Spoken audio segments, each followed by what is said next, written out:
روزے میں جھوٹ سے اجتناب انتہائی ضروری ہے۔ نبی علیہ الصلوۃ والسلام نے فرمایا کہ جو بندہ جھوٹی بات اور جھوٹ پہ عمل نہیں چھوڑتا، اللہ تعالیٰ کو اس کے بھوکے پیاسے رہنے کی کوئی ضرورت نہیں۔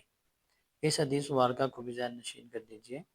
نبی علیہ الصلوۃ والسلام نے فرمایا کہ ہمیشہ سچ بولو۔ سچ انسان کو نیکی کی طرف لے جاتا ہے، نیکی انسان کو جنت کی طرف لے جاتی ہے، اور وہ شخص جو ہمیشہ سچ ہی بولتا ہے اور اس کی کوشش ہوتی ہے جب بات کرے سچی بات کرے، اللہ تعالیٰ کے ہاں آسمانوں میں اس کا شمار سچوں میں لکھ دیا جاتا ہے۔ آپ علیہ السلام فرمایا جھوٹ سے بچو، کیونکہ جھوٹ انسان کو گناہوں کی طرف لے جاتا ہے، گناہ انسان کو جہنم کی آگ میں لے جاتے ہیں۔ جو بندہ ہمیشہ جھوٹ بولتا ہے، اللہ تعالیٰ کے ہاں بھی اس بد نصیب کا شمار جھوٹوں میں کر دیا جاتا ہے۔ اللہ کرے کہ اس رمضان میں سچ بولنے والا بن جاؤں اور جھوٹ سے اجتناب کروں۔ اللہ تعالیٰ ہمیں توفیق عطا فرمائے۔